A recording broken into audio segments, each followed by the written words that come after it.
रामेश्वर चौधरी पुत्र फतेहपुर सीकरी विधायक चौधरी बाबूलाल हमारे साथ में हैं। आज होली मिलन उत्सव का इन्होंने कार्यक्रम किया है। अपने डिग्री कॉलेज में यह कार्यक्रम रखा गया। आगामी लोकसभा चुनाव में चुनाव भी लड़े थे। राजकुमार चाहर के खिलाफ इन्होंने पर्चा भरा था और अपने प्रतिद्वंदियों के खूब अच्छी लड़ाई भी इन्होंने लड़ी थी। पिता की राजनीतिक विरासत को आगे बढ़ा रहे हैं और होली मिलन समारोह के सहारे आगामी 2027 के भविष्य की नींव तैयार कर रहे हैं। चौधरी साहब, चैनल पर आपका हार्दिक अभिनंदन व स्वागत है। सबसे पहले बहुत धन्यवाद। होली के रंगों के पर्व की आपको और आपके फतेहपुर सीकरी विधानसभा की जनता को हार्दिक शुभकामनाएं। रंगों के पर्व के बारे में क्या कहना चाहेंगे, उल्लास के बारे में क्या कहना चाहेंगे? नहीं, देखिए, ये 2024 में जब लोकसभा का चुनाव की रणभेरी बजनी थी, उस समय पे होली मिलन समारोह का आयोजित किया गया था। और इस बार होली मिलन समारोह के लिए लोगों के फ़ोन आए कि साहब होली मिलन समारोह कब है, होली के बाद कि होली के पहले।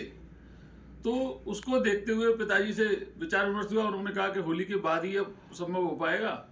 तो होली के बाद आज की तिथि तय हुई और उस पर सभी कार्यकर्ताओं को सोशल मीडिया के माध्यम से, अन्य माध्यमों से सूचना की गई और उसके अनुसार लोग आए। और ये देखिए, सबसे बड़ी बात इस बार जो त्यौहार में निकल के आई है वो कि हमारे क्षेत्र में झगड़े फसाद, जो अनावश्यक लड़ाइयाँ, अनावश्यक द्वेष पैदा होता था, तो होली पे मतलब होली, जो होलिया से होलिया, अब आगे कुछ नहीं है। तो ऐसा माहौल हमारे सीकरी विधानसभा क्षेत्र में रहा है।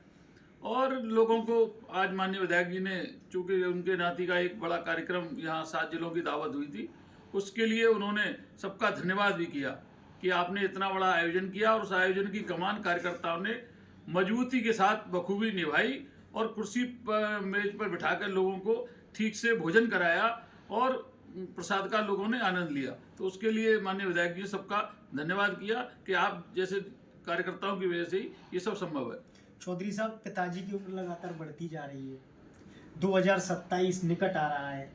दर्शकों को हम आपके माध्यम से बताना चाहेंगे, क्या चौधरी बाबूलाल राजनीति से संन्यास की ओर बढ़ रहे हैं, उनके बेटे राजनीतिक पारी की नई शुरुआत कर रहे हैं, या फिर अभी चौधरी बाबूलाल में राजनीति काफी शेष है? नहीं, देखिए, एक बात बताइए, मैं 1998 आज से 26 वर्ष पहले चुनाव लड़ चुका हूँ।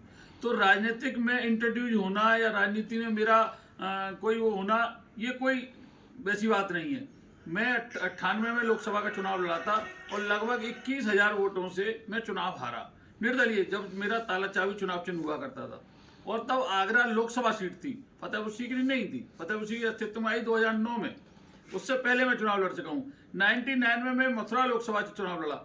तो 2 चुनाव में लड़ने के बाद मेरा कोई इंटरव्यू, मुझे जनता में कोई इंट्रोड्यूस की आवश्यकता नहीं है। मैं जनता जनार्दन के बीच में, जहाँ मेरे पिताजी नहीं जा पाते या जहाँ कहीं परिस्थिति ऐसी होती है वो आगरा से बाहर रहते हैं, तो उनकी जगह पर मैं उनकी भरपाई नहीं कर सकता, लेकिन उनके प्रतिनिधि के रूप में मैं उनकी आवाज़ को, या कहीं जहाँ मुझे हाजिरी उनको देनी थी, उस जगह पर मैं जनता के दुख सुख में रहकर जनता की जो भलाई के लिए जो वो करते हैं उसमें थोड़ा सा मैं उनका हाथ बटाने का काम करता हूं। जब वो बाहर रहते हैं, जब क्षेत्र में रहते हैं, तब तो वो खुद सब जगह, इस उम्र पर भी उनकी उम्र के लोगों से अगर उनका तालमेल आप देखेंगे या कंपेरिजन करेंगे, तो उनकी उम्र के लोग उनके सामने कहीं उनकी सक्रियता को देखकर ठहर नहीं पाएंगे, चाहे राजनीतिक क्षेत्र में हो, चाहे कृषि के क्षेत्र में हो। कृषि में भी वो आज अपने आप को इतना इन्वॉल्वमेंट रखते हैं देश की राजनीति में, चाहे वो सांसद रह लिए, मंत्री रह लिए, आज विधायक भी हैं, लेकिन उनको ये पता है कि कौन से खेत में पानी लगेगा, कौन से खेत के आलू खुदेंगे और कौन से खेत में पाला कटना है। ये सब उनको भली भांति ज्ञात है और उनके निर्देशों पर ही काम होता है। आपने कहा फतेहपुर सीकरी पे होली पर उधड़न नहीं हुआ। मैं तो पूरे यूपी की बात कर ले रहा हूँ। एक सीईओ है, लगातार कहते हैं कि आपकी नमाज साल में 52 बार होती है, लेकिन हमारी होली एक बार आती है। क्या एक पुलिस अधिकारी को जाति विशेष के बारे में ऐसा कहना उचित है? इस प्रकार की भाषा का उपयोग करना उचित है? नहीं, देखिए, वो किस परपंच में कही ये मुझे उसकी जानकारी नहीं है, लेकिन आप एक बात समझिए कि उन्होंने कोई किसी बात को गलत भी नहीं कहा है कि होली साल में एक त्यौहार है, होली दिवाली साल में एक ही बार आएगी। ऐसा नहीं है कि दिवाली दोबारा आ जाएगी, होली दोबारा आ जाएगी, त्यौहार एक बार ही आएगा। और जुमे की नमाज तो साल में 51-52 बार आती है। जी। तो जुमे की नमाज से कोई ज्यादा फर्क नहीं है। हाँ, वो ईद की नमाज अगर हो तो बात दूसरी है कि ये सब ईद की नमाज है, लास्ट नमाज है, इसके बाद नमाज नहीं होगी, तो बात अलग है। तो वो त्योहार नहीं है, वो एक रूटीन नमाज है और ये हमारा एक त्योहार है। तो जब त्योहार हिंदुओं को, बहुत से हिंदू ऐसे हैं जो मुसलमानों की बहुत सारी मज़ारों पर जाते हैं और उनको वो मानते हैं। तो हिंदुओं मुसलमानों को भी जैसे हिंदुओं का त्यौहार कोई पड़ता है तो उसमें बड़ा दिल दिखा के ये करना चाहिए कि नहीं, आज आप अपना त्यौहार को मना लो, हम अपने कार्यक्रम को थोड़ा सा आगे पीछे कर लेंगे, एडजस्टमेंट कर लेंगे, बड़ा दिल दिखाते हुए कहीं भी तो नमाज चौधरी साहब, इससे सांप्रदायिकता तो फैलती है। नहीं, देखिए बताइए, प्रदेश में या देश में कहीं ऐसी स्थिति नहीं है कि सांप्रदायिक कहीं कोई दंगा फसाद कहीं ऐसी हो।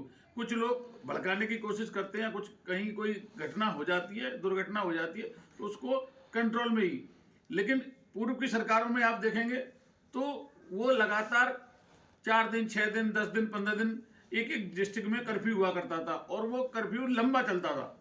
आज अलीगढ़ में हो गया, उसके बाद मुजफ्फरनगर में हो गया, उसके बाद संभल में हो गया, उसके बाद अमरोहा में हो गया, उसके बाद आजमगढ़ में हो गया, उसके बाद मतलब अन्य जगह पर ऐसी स्थिति थी। लेकिन आज परिस्थिति ये है कि कहीं पूरे प्रदेश में कहीं ऐसी स्थिति नहीं है कि कहीं कर्फ्यू जैसी स्थिति लगाने की जरूरत पड़ रही है। विपक्षी पार्टी के नेता कह रहे हैं कि अगर हमारी सरकार आई तो ऐसे पुलिस अधिकारी जेल में होंगे। नहीं, मस्जिदों को ढकवा दिया गया, बीजेपी मुसलमानों पर खुले तौर पर अत्याचार कर रही है, ये बात आप मानेंगे? नहीं, देखिए, कानून में अगर कोई प्रावधान बनता है, कानून में कोई प्रावधान है, अगर कोई गलत मैंने कहा तो मेरे खिलाफ कार्रवाई होगी। अगर सीओ ने गलत कहा और किसी को ये लगता है कि उन्होंने गलत कहा तो कोर्ट चले जाएं, कोर्ट आदेश करेगी मुकदमा दर्ज करने को, उसकी जांच होगी, जांच के बाद जो कार्रवाई हो सकती है वो कार्रवाई होगी। लेकिन कानून में जो प्रावधान होगा उसी के अनुसार तो होगा। कानून में अगर प्रावधान नहीं है तो मैं आपके खिलाफ कोई कार्रवाई नहीं करवा सकता हूँ। कानून में प्रावधान होगा तो निश्चित रूप से कार्रवाई करवा पाऊंगा, लेकिन कानून में कोई प्रावधान नहीं है तो कोई कार्रवाई नहीं होनी। और देखिए, बहुत से लोग ये कहते हैं साहब योगी जी ने सीओ की बात का समर्थन किया। नहीं, उन्होंने नाम लेके नहीं कहा कि सीओ की बात का मैं समर्थन करता हूँ। उनसे एक सवाल पूछा गया, सवाल के रेफरेंस में उन्होंने कहा कि नहीं, इस बात का हम समर्थन करते हैं। तो इन चीजों का बड़ा फर्क है। और देखिए, फतेहपुर सीकरी में मुस्लिम आबादी खूब रहती है, करावली में रहती है, छिनेरा में रहती है, लेकिन यहाँ मेरी 50-51 साल की उम्र में मैंने कभी यहाँ इस तरीके का नहीं देखा कि कहीं आपस में कोई टकराव हो रहा हो, आपस में कोई द्वेष की भावना हो। एक दूसरे के शादी संबंध में, त्योहार में आने जाने में बिल्कुल उनका आना जाना है। और वो कभी गांव में जाते हैं किसी काम से तो वो राम राम ही करते हैं, कभी ये नहीं कहते कि आधा बढ़ जाए या कुछ अलग या कोई और चीज़ कहते हो। गांव में जाते हैं, वो पानी पीते हैं, बैठते हैं, चर्चा करते हैं। और गांव में जैसे लोगों को कहते हैं, हम भी जाते हैं, चाहे ब्राह्मण हो चाहे जाट हो, कहीं जाते हैं गांव में राम राम साहब। तो यही राम राम साहब मुस्लिम समुदाय के लोग भी करते हैं, कोई परहेज नहीं करते। तो जब इसमें परहेज नहीं है तो इसमें क्या परहेज है कि साहब वो नमाज के लिए। फिर भी योगी जी ने कहा कि 2 बजे तक लोग अपनी होली मनाएं और 2 बजे के बाद ये लोग अपनी नमाज पढ़ें। तो दोनों समुदायों को उन्होंने एक कानून के रूप में देने का काम किया कि कानून के अनुसार चलेंगे। कोई भी व्यक्ति हो, चाहे मैं हूं चाहे कोई दूसरा व्यक्ति हो, कानून को सबको सम्मान करना पड़ेगा, कानून के साथ कोई खिलवाड़ नहीं करेगा। चौधरी साहब, फतेहपुर सीकरी बुलंद दरवाजा के लिए जाना जाता है, लेकिन इन दिनों फतेहपुर सीकरी चौधरी बाबूलाल के बुलंद इरादों के लिए जाना जाता है। विकास की कैसी पटकथा चौधरी बाबूलाल इस समय फतेहपुर सीकरी में लिख रहे हैं? नहीं, देखिए, उनका एक राजनीतिक जीवन है और राजनीतिक जीवन में उन्होंने जो अपने आप निर्दलीय रूप से एमएलए बनके उन्होंने जो यश यूपी में कमाया, आज उस यश की बदौलत ही उत्तर प्रदेश की विधानसभा के 1/3 एमएलए जब वो विधानसभा में जाते हैं तो 1/3 एमएलए उनको नमस्ते करते हैं, उनके पैर छूते हैं, उनके आशीर्वाद लेते हैं। तो उसका ये फर्क है कि वो जब भी किसी मंत्री या किसी अधिकारी के पास जाते हैं और वो कहते हैं कि साहब ये मेरा काम है इसको, तो वो काम बहुत जल्दी से और आसानी से होकर जल्दी आ जाता है, जिससे कि क्षेत्र के विकास के कार्य वो लेके जाते हैं और उनको स्वीकृति जल्दी मिल जाती है। स्वीकृति मिल जाती है तो क्षेत्र में तमाम विकास कार्य तेजी के साथ हो रहे हैं। अभी 5 करोड़ रुपए उन्होंने पथकर निधि से, जो एडीए के उपाध्यक्ष है, उनसे उन्होंने कहा, मैं व्यक्तिगत रूप से उनसे जाके मिला, उन्होंने उस पर संज्ञान लिया। संज्ञान लेने के बाद 5 करोड़ रुपए सैंक्शन हुए और सैंक्शन होने के बाद उसका टेंडर हो गया। बहुत जल्दी सीसी रोड है, जब हम 2002 से 2007 के बीच में माननीय विधायक जी जब मंत्री हुआ करते थे उत्तर प्रदेश सरकार में, तब वो सड़क बनी थी। अब वो सड़क जर्जर हो गई। अब उस पर एक अच्छी आरसीसी की रोड एक बनाई जाएगी, जिससे पर्यटकों का आवागमन होगा और क्षेत्रीय जनता को, जो कस्बा की रहने वाली है फतेहपुर सीकरी, उसको लाभ मिलेगा।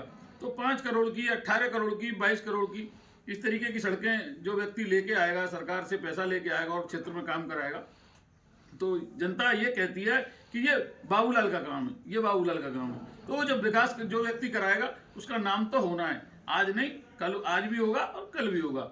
लोग ये जरूर कर सकते हैं कि नहीं ये फलाने ने कराया, मेरा काम है, ऐसा नहीं है। सच्चाई छुपती नहीं है। जिसने काम किया है, आप चैनल के लिए काम कर रहे हैं तो शेखर तिवारी का नाम बुलंदी के साथ लिया जाएगा। कोई ये नहीं कह सकता नहीं शेखर तिवारी का काम नहीं है, ये फलाने का काम है। तो जिसका जो काम करता है उसका यश गाया जाता है। आपके करीबी नवनियुक्त जिलाध्यक्ष बने हैं, बीजेपी में आपके अच्छे दोस्त माने जाते हैं, आपके पिताजी माननीय विधायक जी के वो शिष्य माने जाते हैं। क्या लग रहा है बीजेपी नए अवतार में प्रशांत पूनिया के साथ आएगी? आपको कितना लाभ होने जा रहा है? नहीं, देखिए, व्यक्तिगत रूप से मुझे फायदा हो या आपको नुकसान हो, पार्टी ने ये देखा कि ये पार्टी का पुराना व्यक्ति है और इसको जिले की कमान सौंपी जाए। माननीय विधायक जी कल शाम को प्रशांत पूनिया जी को बधाई दे के आए। मैंने भी कल मैं राज्य में परिक्रमा में था, तो मैंने भी सोशल मीडिया के माध्यम से उनको बधाई दी है। मौका मिलेगा मैं उनको बधाई दूंगा। लेकिन मैं ये कहना चाहूँगा कि नए लोगों को पार्टी मौका दे रही है। पार्टी ने ये कहा कि 50 और 60 से 40 और 60 के बीच के व्यक्तियों को हम जिला अध्यक्ष या महानगर अध्यक्ष बनाने का काम करेंगे। और आगरा में देखिए, आगरा में उस उम्र के ही लोगों को दायित्व दिया गया है। प्रशांत पूनिया पुराने व्यक्ति हैं, राजकुमार गुप्ता भी पुराने व्यक्ति हैं और दोनों को संगठन का अनुभव है। तो संगठन का व्यक्ति संगठन के काम को बेहतर तरीके से जानता है और चुनावी पृष्ठभूमि के लोग दूसरे होते हैं। जो चुनाव लड़ने वाले होते हैं वो मोस्टली संगठन में बहुत ज़्यादा काम नहीं कर पाते, बहुत ज़्यादा उनको जानकारी नहीं होती, बहुत ज़्यादा उनको इंटरेस्ट भी नहीं आता। लेकिन जो चुनाव लड़ने वाला है उसको चुनाव में इंटरेस्ट आएगा, जो संगठन का व्यक्ति है उसको संगठन में बहुत ज़्यादा इंटरेस्ट आएगा, क्योंकि वो संगठन का रचनाकार है, उसने वही काम शुरू से किया है। तो प्रशांत पूनिया जी को मैं बधाई देना चाहूँगा। चौधरी साहब, आखिरी सवाल, आपने कहा जिसका जिसमें इंटरेस्ट है वो उसमें चुनाव लड़ेगा। चौधरी रामेश्वर 2027 में किधर जा रहे हैं? नहीं, देखिए, ये निर्णय भाई मुझे चुनाव लड़ना है। जब पार्टी कहेगी, भाजपा कहेगी तो मैं चुनाव लड़ूंगा और क्षेत्रीय जनता की आवाज़ रहेगी। देखिए, मैं लोकसभा 2024 मेरा कोई प्लानिंग नहीं थी, कोई मेरा पहले से मैंडेट नहीं था कि नहीं मुझे तो चुनाव लड़ना ही लड़ना है। जनता के बीच में मैंने बातें रखी, जनता ने मुझे आश्वस्त किया कि हम तेरे साथ हैं और उस जनता के जनादेश पर मैं चुनाव लड़ा। तो मेरा कोई मतलब नहीं था। लेकिन जो व्यक्ति पहले से अगर चुनाव लड़ता है और चुनाव लड़ने का मन होता है, वो पहले से अपनी पूरी तैयारी करता है। लेकिन हमारी कोई ऐसी तैयारी नहीं थी कि हमें चुनाव लड़ना ही लड़ना है। मजबूरी में हमें चुनाव लड़ना पड़ा। पार्टी ने प्रत्याशी नहीं बदला, उस परिस्थिति में हमने चुनाव लड़ा। तो मेरा ये मानना है कि आगे जो जनता जनार्दन का आदेश होगा, उस जनता जनार्दन के आदेश पर निर्णय लिया जाएगा। उस निर्णय के अनुसार 2027 में चुनाव होगा।